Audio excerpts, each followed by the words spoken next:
Okay, welcome everybody to this week's Phya Academy video newsletter. Today we are continuing our investigation into masculinity as a very important theme when thinking about reviving ancient athletic wisdom and repurposing it for modern application. Hey everybody. Okay, so what is masculinity? So, in our first masculinity lesson, we just kind of looked at the basic overview, the basic definition of masculinity. And right, because you're on the list, you have access to all of the past lessons, right? That's in that link in the email to the playlist. So, go back, you can watch Masculinity 1 to get a sense of kind of where we were and where we're transitioning into. I'll have a few things to say about that as well. But when we're thinking about masculinity, like what is masculinity? It's having qualities appropriate to or usually associated with a man. Now, in my classes this week, we were discussing the historical marginalization and discrimination against women. And this got me thinking about the distinctions between gender and sex and all of the various controversies and debates that are raging in our present world regarding those topics. But when we're talking about the issue of sort of gender or the presentation of masculinity or the presentation of femininity, what we do have to understand and appreciate is that it does look different in different cultures in terms of the way men dress, in terms of the attitudes and beliefs and behaviors that men are supposed to exhibit, right? And so being a man in one place in one time might look a little bit different than being a man in a different place or a different time period. But there's also this important element that relates to the universality of this, right? That relates to what is common in all cultures when they are expressing this masculine ideal. Just because it looks different, right, doesn't mean there's not a shared common element. And so this got me kind of thinking, what are the universals? What are some of the things that we could pick out from all of the various cultures in the world and their ideas and ideals of masculinity? And what would be the common elements? And I was thinking about the ancient Greek ideal as a really nice model upon which we could then apply these different cultures' ideas of masculinity. Because the ancient Greek ideal relates to this notion of balance, relates to this notion of harmony, that the ideal man or the ideal image of masculinity isn't just one thing or another. It's a combination of a lot of different elements that lead to the ultimate definition or the ultimate ideal of masculinity. Now, when we talked about the ancient Greek idea in our very first masculinity lecture, we talked about the idea of the free citizen, right?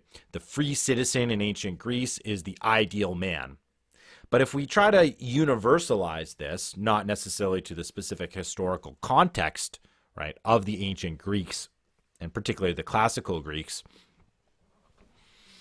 we begin to see that the free citizen ideal is actually this model of balance.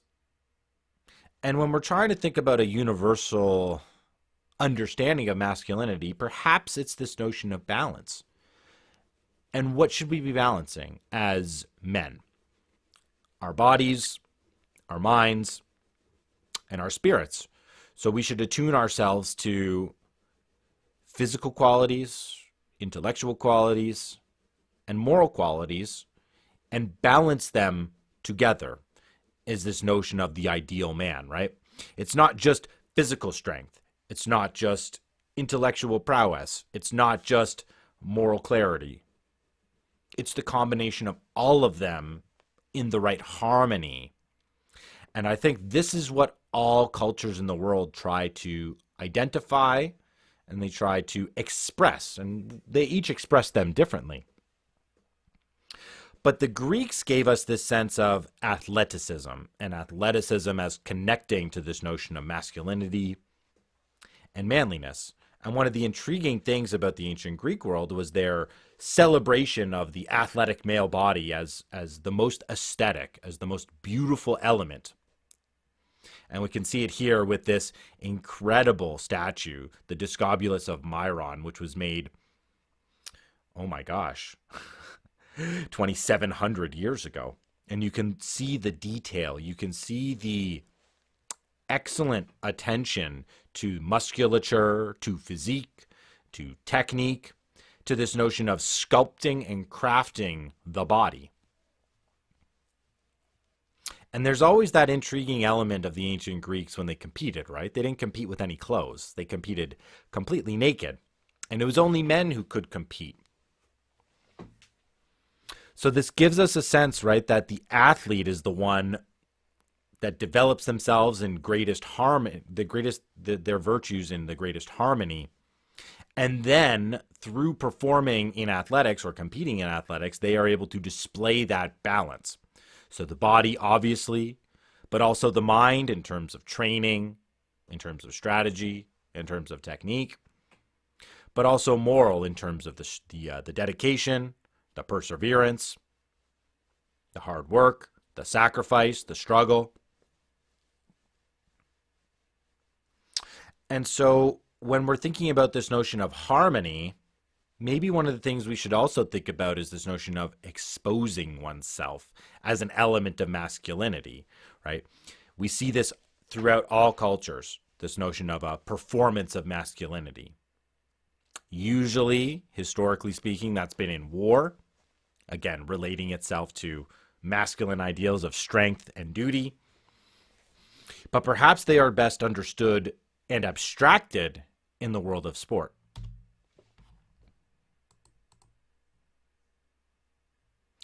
And when I think of a universal model, sort of from the contemporary sporting environment of the past 100 years or so, you know, with the big time professional and commercial sports of the 20th and 21st centuries, there are lots of images of masculinity that pop into our mind.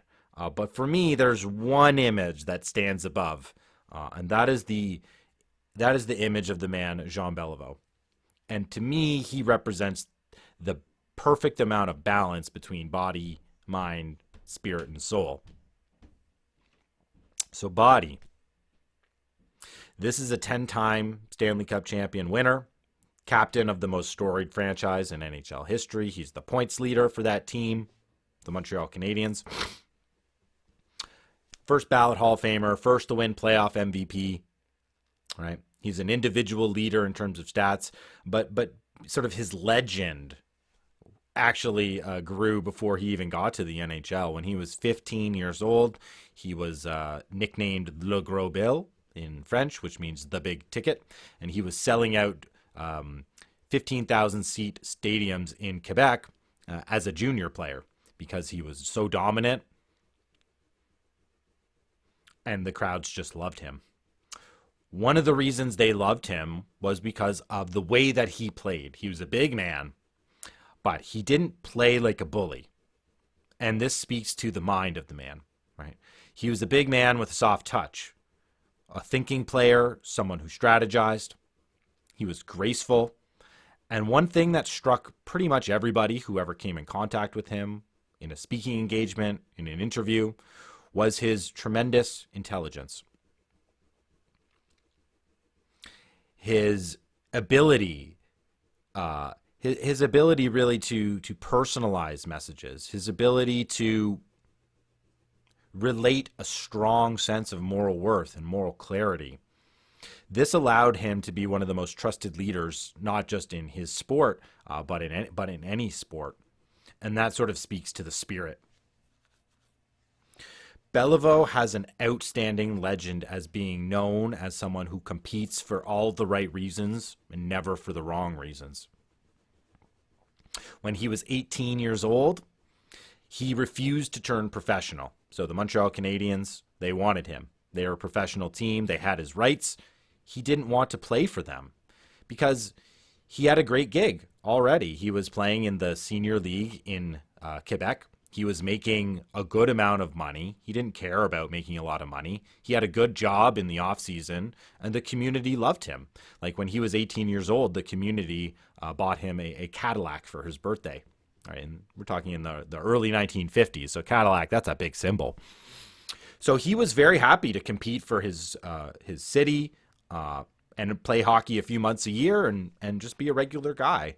The Montreal Canadiens, because of his extreme talent, wouldn't allow this. They bought the Quebec Men's Senior League and dissolved it so that Jean Beliveau didn't have a team and didn't have a place to play, and so they essentially forced him onto the Montreal Canadiens. But he didn't really have any aspirations to become a big superstar. But his talent was just was undeniable.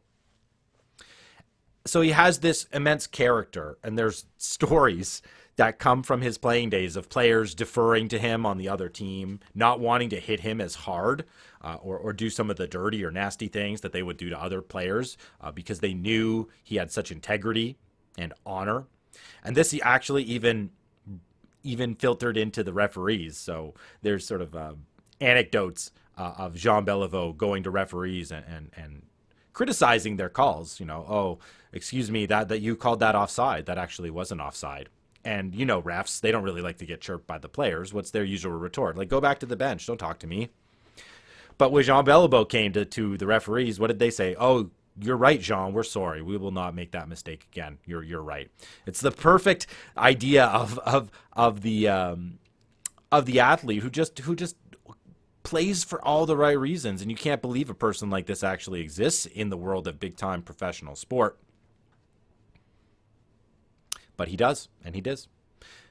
To give you a sense of just the legacy of the man, he was offered to become the Governor General of Canada. So the Governor General of Canada is a ceremonial position, but it is the highest ranking political office in our country. It's the Queen's representative.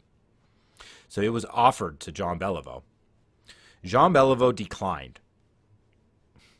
And what was his reason for declining? He was an old man, and he wanted to spend his years not in service necessarily to others, but in service of his family, and especially to spend time with his grandchildren. I mean, it's a pretty honorable way to say thank you, but no thank you. I mean, who's gonna argue at that? And this gets me thinking, right? Clearly, there are particular elements of Jean Belivau's story that relate to masculinity and this notion of balance.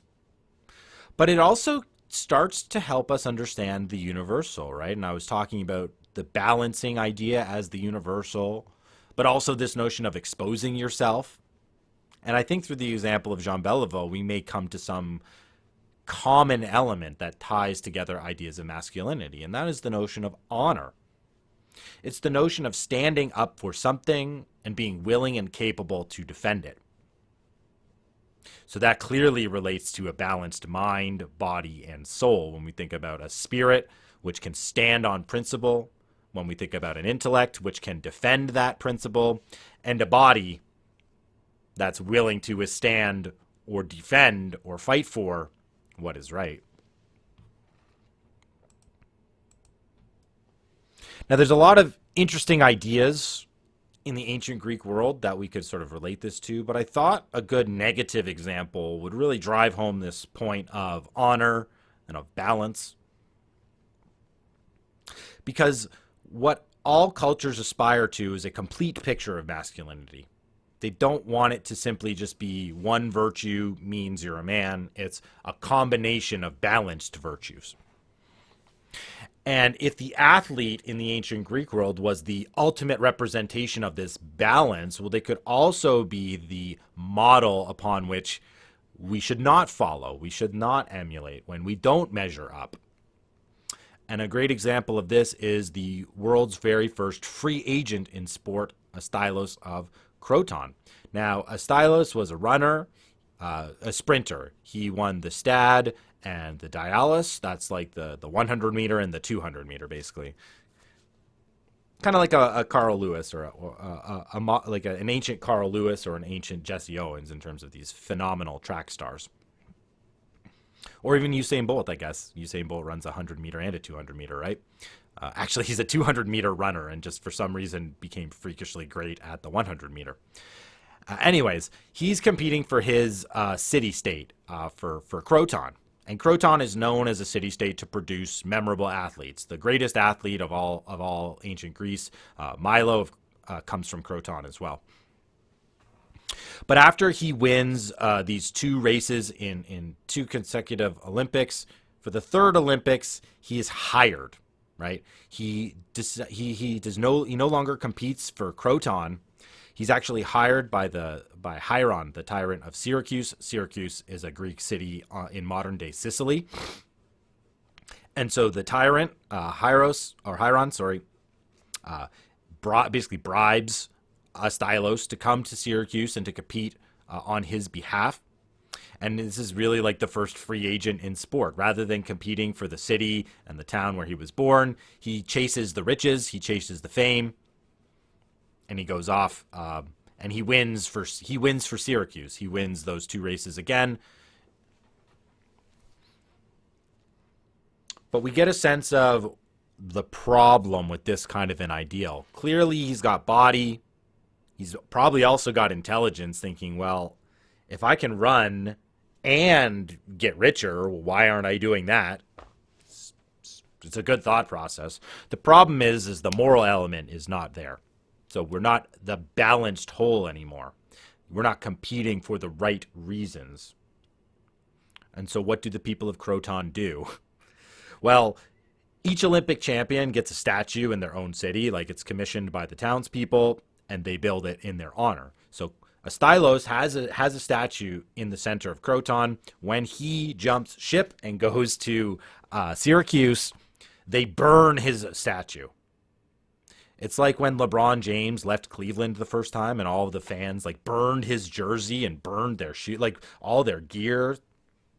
Same thing, just 2,500 years ago. They also did something a little bit more symbolic. So Stylos had a home in Croton. They seized his home and they turned it into a prison so that people in Croton, when they did something wrong, would be housed inside of Stylos' home, almost as a reminder, right? Almost as a reminder.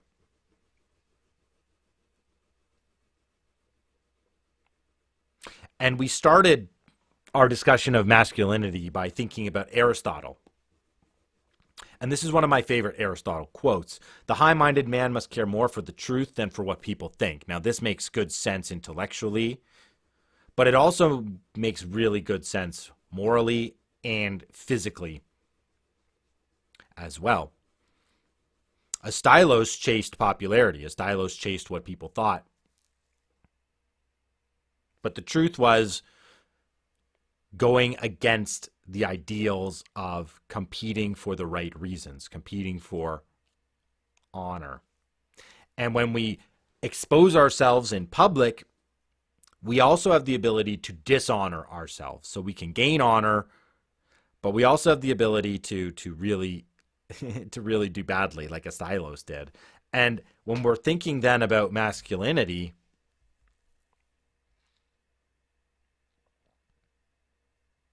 there are a few really important takeaways that we should consider. And it has to do, again, with this notion of balanced masculinity, right? It's not the bully. It's not the jock, right, who is bigger and stronger than everybody but refuses to open a book and develop their mind and pushes and bullies people around. It's not the bookworm, right? It's not the person who has their nose deep in textbooks and learning and reading, but doesn't develop their body. And it's certainly not somebody, right, who isn't able to express a kind of honor through their strong moral clarity and principles. No, the ideal man is always a balanced composition, and that balanced composition must be exposed in order for it to be either validated or to be refused in terms of Stylos. That is not the man we want to emulate. That is not the ideal of masculinity. And so in our own lives, whether we are attempting to become more masculine ourselves or Maybe we have young kids, right, that are growing up in an environment that's hostile towards boys.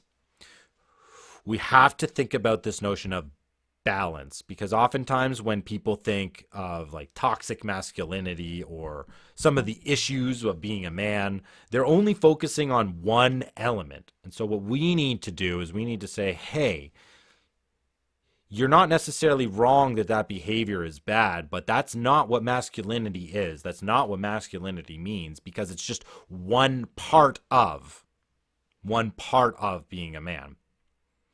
And so we should also emulate this by working on our bodies, our minds, and our souls together, and understanding that the true masculine ideal, no matter which culture or no matter how it is exposed, is always a balanced composition of those three important elements. All right, thanks, friends. I will see you in the next one. I always love seeing you. Okay.